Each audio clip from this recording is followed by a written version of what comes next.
And the baby run. Ran across the street? Here, hold her hand. You live here? Every police officer that I've encountered in all of my years of policing has a heart for children. And most of us are parents. And when it's a lost child wandering on a busy street and there's no parent around, someone's got to answer for that. This is one of those. So, what happened? I'm living in Red Bank. And I'm in the corner, and the baby run. Ran across the street? That's my, look at me. Yeah. So I said, the baby crossing there, so I cross my car in the eye and stop my car and cook. Oh, you saw her across the street? Yeah, I'm in. Hey, you're not in trouble. And I called her. Yeah. Interestingly, in policing, this is not uncommon for us to find or for people to find toddlers wandering around the street without parents. Sadly, it's not that uncommon. How long have you been here? No parents? I'm in here, immediately I call the police. Yeah. Maybe how long you take for coming. Okay. Hey, little girl. What's your name? I open the window. Does she speak English? Does she talk at all? We try Spanish. Do you speak Spanish? Mommy. Hello. What is your mommy? What is your mom? What is your mom? Mami, ¿dónde está tu mamá? ¿Dónde está tu mamá? I speak Spanish and English. Yeah. Mommy, Nena, what is your mom? You want to go out? You want to go home? Mami, ¿tú quieres ir a casa? Mamita, ¿tú quieres ir a casa? You want to go home? Yes. He's my friend. He's my friend. He's my friend. So a lot of people ask, well, what should I do in this situation if I find this kid wandering? This is my suggestion. Stay in a safe, visible area. Don't wander around. Immediately call 911 and let the dispatcher give you direction as far as what the police want you to do under the circumstance. There are different departments who might give you different advice, but stay in a well-visible, safe location and call 911 immediately. I gotta take a photo of her. Where did you exactly see her cross? Here, this road? No, exactly as like that. I turn the light, right? When I turn, make a left. I'm sorry. When I make a left. To the intersection? No, when I make a left, exactly when that car, I beginning saw that girl walking and run. Yes, in that way. And she right there, and I say nobody. And I say, I right away, park my car before. I'm in here, when she pretend to cross the street, I yelling, baby. As you can imagine, I'm hysterical. When did you grab her? Was she on the other side of her? More that sign. Okay, so important thing for the officers right now, one thing that I would always do, have my officers do, is document that roadway, how many lanes of traffic, the speed limit, and in a 1 minute period, how many cars pass that location. These are important elements to describe how dangerous it would be for a 2-year-old to be in that area. Lanes of traffic, cars that go by in a minute, and these speeds. You see like that sign? More than that, I catch it. So I bring and she come with me and I put in a car. She saw her walking down by herself. Once she pulled a left onto the road, she saw the 2-year-old walking by herself down the street. And then she thought it was weird. She had passed it. She kept an eye on her, and then she started seeing her bolt across the street. So she parked really quick, got out of her car, chased the girl down, and said, "No, get out of the street! No!" And she grabbed her. Where? Grabbed her. She said at that next intersection right there. We have to be There's one right up here, the next street. Yeah, the next street. I guess where that truck is. So the sergeant's there, so this is good. So normally what happens now is it should be what's called a door-to-door. You try to get some information from the child, but then you go door-to-door to try to contact a neighbor, find the house, and see where you can locate the parents. And document the time that's elapsed since you got there or since the kid has been alone. Yeah, she's all over the place. And I'm going to take a photo of her and put it in the call. Yeah. She's not talking, she's nonverbal. No, she's nonverbal. No, So- I wave, she's no... She tried Spanish too. Does she speak Spanish? No, because I said, nena mía, mamita, ¿dónde está mamá? ¿Dónde está mamá? ¿Quieres que te lleve con mamá? You want you to mom? You want a mom? Yes. Yes. You want to go home? You want to go home? All the time. Nothing whatsoever. A little Can I take a bit. photo? Yeah, a picture, mom. Cheese. Smile. Cheese. Cheese. Oh, you want to... Sweetheart. Come on, Mom. Come on. I appreciate you stopping and doing what you did, okay? To make sure she's okay. Okay, So Mommy. No, she want to run. she wanted to keep running? Which one? Is she pointing? Is she Okay, pointing? Mommy, You know where okay. you live? Wait, where's your home? Where's your home? Here, hold her hand. Yeah, hold her hand. You live here? That's where you live?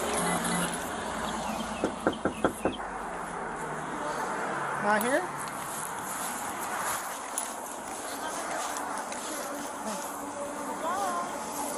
Have a little photo Where did you come, mommy? Show me where did you come. Have you seen her before? Show me, baby. Show me where did you come. This is the back doors, though, right? Yeah. Oh, in the back door? It's a bicycle. Bunch of kids stuff. Yeah, it's a little. Careful, baby. Careful. Come on, mommy. Come on. I hold. A quick note, and this is a sidebar, and you see me mention this before. This officer that we see in the frame, he's doing a really good job. His demeanor is great. I heard him speaking a little bit of Spanish. But my one question, and this is only he can answer this, are you in the best shape to be in the fight of your life? In policing, it's not like football any given Sunday. In policing, any given shift, you can be in the fight of your life. Are you in the best shape to be in the fight of your life? I don't know the answer to that. That's for him, but that's just a note that I'd like to share, and I do it in a lot of my videos. Yeah, let's go. Is that your bike? The front door is open. Go around the front door. The front door's open. Nena. Nena. Find her outside? Their front door is open. The front door is open up here, right? Yeah, front door is open. I don't think the mother's here. Okay, come in, baby. All right. Can you, No, you can't. run into 211638 House It's your neighbor's girl. Yeah, you next to? Yeah, we're looking for. We found her. This lady found her. In the That's street. 1163. No, sir. That's why we were knocking. We didn't know she was Yeah, knocking. that one. This was the door she walked up to. And that's 48 to the, Hello? Sheriff's office. Okay, before we go in, question. Are the police able to go inside this residence without a search warrant? If you said yes, you'd be correct. If you said no, you'd be incorrect because this is an exigent circumstance. Do they have time to get a search warrant? Could the mother or father be inside in some kind of medical situation? So under the circumstances, in my opinion, they're able to enter this residence without having to get a search warrant. I'm sure someone may think differently. You're welcome to say in the comments that you think that they couldn't, but they can. I got a feeling she leaves her here by herself. Palm Beach County Sheriff's Office. 121. I know, I got nothing to say. 121952. Where's mommy? Is she non-speaking? No, she speaks. She does speak? Yeah. But I know the parents are Spanish, so, but she still should speak English, I'm sure. But I had a funny feeling she's been leaving here and leaving that kid by herself. Okay. Does she work? No. So here's another point about the entry. If the police start reaching inside and opening drawers and they find drugs, would those drugs be able to be used in a criminal case against the parent? Interesting point that it can go either way, but it's an interesting question. You say it looks like she leaves her here alone like this? Well, I've been here before, and I'm not going to stand and swear to it, but I know that her car's gone. She drives though? She has a car? She has a car, and I hear when my office is next door, I can hear the kids in there, and she's at home. Okay. There's more than one kid though? The other one, the boy goes to school. She don't work? She does not work. Oh, so is this... So she's either, sometimes she goes out and jogs, but usually her car's here. so she usually stays home. She's normally here, but when she leaves a lot, I'm not going to swear to it, but I think she leaves the kids here when she wakes up. Hey, let's go watch some TV. Yeah, so it looks like she put the... Thank you, sir. No It problem. looks like she put the chair to the door and then unbolted everything and left. Thank you so much for calling. Okay, thank you for you. We're going to do everything that needs to be done now from here on out. Yes. Okay? Okay. Yeah, like I said, the easy work. She did the hard work. Yeah, you She did the saved hard the work. life, so Yes. we're good. Thank you so much, man. Okay. How are you doing? My name's Deputy Wells with the Sheriff's Office, okay? Thank you. So, I'm here in reference to the incident with your daughter. So, so before I talk to you, though, just because of the nature of everything, I have to read you your Miranda rights, okay? Spontaneous utterances prior to Miranda are completely fine. Everything that she said, he didn't ask her any questions. She spontaneously uttered all of that stuff. All of that stuff is good to go. Good job by the officer. Can I just say something? Like I don't want all of this to I'm like the mother to these kids. Okay, you're a bad mother. I know that I wasn't supposed to do that. But just like a license or like my immigration process could just be like screwed over. My husband works in construction and we don't make enough money for me to go out and do my thing and have her. So I stay home with them basically. And like I said, I was like, okay, I'll come back. I knew that was locked. We fixed that because she would push it open and it would she would just get out. It was locked. She could just push it open. So he's like, no, you gotta be careful. I told the other guy when we open the door, she just runs that way. Like we chase her that way. Like she just knows there's a car. She goes, and I'm like, you know, that's why I shouldn't have left her. I should just put her in the car and take her with me. But before we continue, I'd like to share something with you that can genuinely help a lot of you. With the help of today's sponsor, Chapter. If you've ever tried to understand the Medicare system, you already know how confusing it can be. And honestly, it feels like it was designed to be that way. And because of that, possibly millions of seniors are on the wrong plan without even knowing it, which is exactly why Chapter was created. They connect you with independent, unbiased advisors who are there to help you and not the insurance companies. They'll walk you through all your options and help you find what best fits your needs. The call to them is absolutely free and it only takes about 20 minutes. Plus, on average, Chapter has saved seniors up to $1,100 per year. The number is 844-533-6078. Again, that number is 844-533-6078. I want to ask you questions about everything you're telling me. Yeah. I know you want to let me know everything, get everything off your chest, and I want to talk to you. Yeah. And if you want to talk to me, I want to ask you questions in reference to everything going on, but I have to read you the rights before I do, okay? Do you know what I'm saying? Yes, and I'm going to ask you questions about so many things, like what all this means. Yeah. I just have to ask this because because of the situation, because of the allegations. I want to ask you questions about everything that's going on, but I have to read you this before I can do that, okay? And any statement can and will be used against you in the court of law. Do you understand your rights? Okay. So, in regards to today. So you normally, what you told me before, you normally stay here? Yeah, it's me and her. He goes to school. I actually, in the mornings, I go out here to the bus stop. She stays here, and I'm always like, the bus stop is right here with my son. For the other child? Yeah. And his name is? Yeah. Okay, So the reason I don't take her out there is because she works on the sidewalk. So then she stays here, and then I'm on the lookout for the door on the bus, and then I come back in here. Okay. It's me and her while he's in school. So you had an issue with the door before because she likes to run off? She likes to run off and she's done in the past? No, she pushes out? Right, she pushes it out because, it's either that, we had a back and a front door. Yeah. So it's just like, she sees one of us leave and then she's like, oh, me too. So she'll follow one of us if we go to the dumpster. It used to be like, I closed that door and you would see her push it and she'd be behind you. This is an important line of question because we have many different jurisdictions and the law concerning leaving children alone is different in many different places, but there are some baseline things. So what an officer is normally going to want to do is ask questions because if there's no specific age, the officer is going to want to ask questions to the child. What would you do if there was a fire? What number would you call? What happens if you call 911? Do you know how to unlock the door? They ask questions to see the maturity level of the child because even at a specific age, some of those kids might not know how to do it. But a good line of questioning is where this officer, I see him going, is finding out the capabilities. This girl, obviously, in my opinion, is far too young to be able to be by herself. But those are questions that an officer will likely ask if the age was a little bit higher. And today, you're home alone with her. Why did you leave her at the house? I went to the bank to deposit money. So you went to the bank. Does she normally stay here by herself when you run errands? No.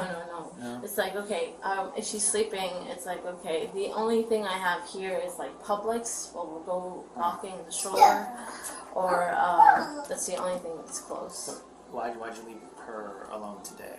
I thought I could run and come back because TV, it's like, okay, let's go.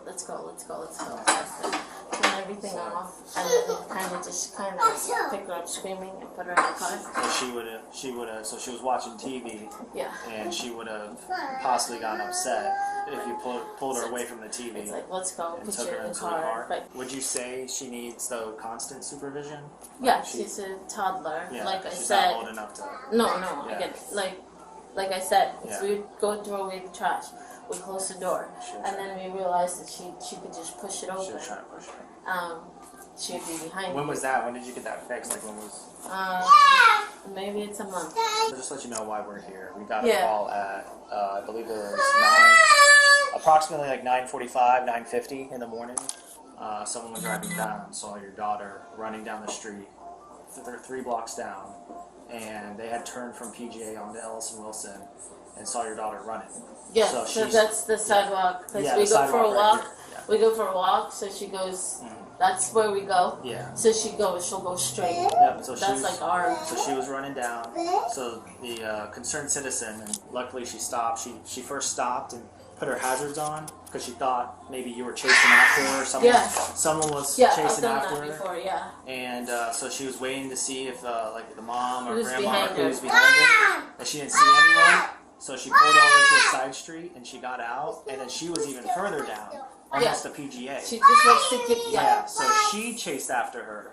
And apparently she started to cross over to Elson Wilson to go on the other side. But she yelled at her. She's like, stop, stop, stop, stop, stop. And then when she heard, she apparently came to her and she was able to get her in her car. A couple of things of note. We can't really see the mother's reaction facially, but when a parent normally finds out that their 2 or 3 year old was alone 3 blocks away from the house, the response is normally a lot more freaked out. Like, oh my goodness, I can't believe that my child. And the response that I'm hearing is not as concerned as what I would normally see in a parent. One other thing, you can look online and see how many ex-offenders live in that area. For a little child to be wandering around in that area, it would be prudent for the officer to maybe add that into report the number of ex-offenders that live in that area, and maybe even mention it to the mom, because a speeding car is not the only threat to a child who's wandering around. And a lot of people won't think that that's something you can add to a report. You can 100% add that to a report, and it would likely be prudent under the circumstances. But do you understand like the severity of why they need the supervision? Because honestly,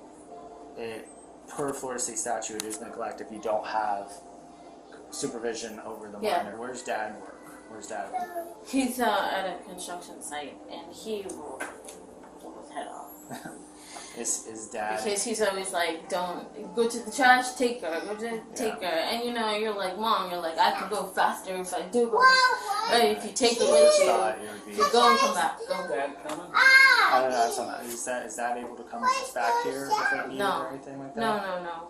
Because he just started the job site, and he would be mad at me that I had to call him away from work. Well, I'm not trying to make your situation worse or anything like that, but we still have our job and everything. I know. Okay, so whenever we get a call about the welfare provider, and it meets the criteria, it is a felony to leave a child unattended for a super. Okay, so just based on the totality, I do have to place you under arrest for neglect of a child. No, I can't. Okay. No, I can't. Ma'am, come in. Okay. We're gonna go with our partner. We're gonna wait for her. We're gonna try to call. We gotta call your husband. Can I call my mom? I'm gonna be we're gonna let you call who you need to. I'm trying to be as transparent as you can. Why would you do that? Okay. Because that's my job. You can't. Okay. I can't do that. How far does your mom live? How She far are lives in they? Jupiter. My dad. Well, we're gonna make those phone calls. Okay. I can't. To get those over. No, my son's gonna come home from school. That's why you want to call your mom, maybe. I can't. Okay. I'm letting you know. Okay. I can't. Hold on. Let me sit down. Yeah, sit down. I Where's can't. your phone at so we can make those phone calls? He's working right now. No, where's your phone? Do you know their numbers? Right over Call your there. mom. What you prefer, your mom come here or your husband? You want your mom? My husband will explode. Situation. What happens? Where are you gonna take me? You have to go down to gun club for processing, okay? Why? Because you're being charged with a crime. Why? And then afterwards, you'll get first appearance, you'll see a judge, and they'll give you probably a court date. So I'm not getting out today? I don't know if the quicker you go down there to do the processing, the quicker the process can start it, so you could get out. They got a night court, so maybe you'll be able to get out. Yeah, hopefully later today. I Because can't. it's only 11 o'clock. Can I talk to one of my neighbors first? No, Like ma'am. and tell them what's happening? Ma'am, I'm trying to be as liberal as I can with you, give you all the courtesy as I can. Yes. But I'm letting you know I have probable cause for a felony, okay? So I have to put you in his car, I have to put you in handcuffs, okay? And I'm trying to be as courteous as I can so we'll make phone calls for you and everything and not make a scene, because I don't want to use force on you, I don't want to do anything like that. No, Because I'm you've been very listening. cooperative and I don't want that to happen, okay? You need me? Call me, please. So they're going to have questions, obviously, about just the house or anything. Sure. She says she might try to work with you guys, maybe to get chimes on the doors or anything like that. Yes. So your wife was arrested for, it's called child neglect. So it's for just neglect of a child. Right behind It's you. for, one of the elements is failure to, no supervision of the child. So this morning, your daughter, she was found, she was home alone by herself. Her door was wide open and was found on the side of the road. off of Ellison. She's Wilson, okay? almost, yeah, she's okay. So someone, a concerned citizen, passed by and saw her, but didn't see anybody with her. Just saw her by herself. So the citizen stopped out and parked their car and ran after your daughter. And the citizen got your daughter from the road. Okay. I have to thank to him. Yeah, so then she called us. And she spoke Spanish too, the citizen. So she's like, hey, yeah, no. And then, so apparently she said she was about to cross to go over Ellison into the plaza. And she said a lot of cars were coming and she was in the road saying, no. And then she called us. Okay. So, and then when we came here, I saw your door was open and there was a chair right in front of the door. And it looked like on the thing to unlock the door. Because your wife said she left to go to the bank, but she didn't want to bring with her because she was watching TV and would have been frustrated if she brought her. So she left her here by herself, which she has to keep supervision on her. Yeah, of course. So that's why, unfortunately, she was arrested, because the daughter had gotten out of the house, wasn't supervised, and was found on the street. That's to let you know, she's a good wife. Yeah. And I work 45 hours just to get her what she needs. You can compare what I drive, what she drives, just to get everything to my kids. So she doesn't have to work to do anything and take care of them. So unfortunately, that happens. It happens, but she's a good person. My wife, sir, she's a good person. We didn't even have any problems. She was there with.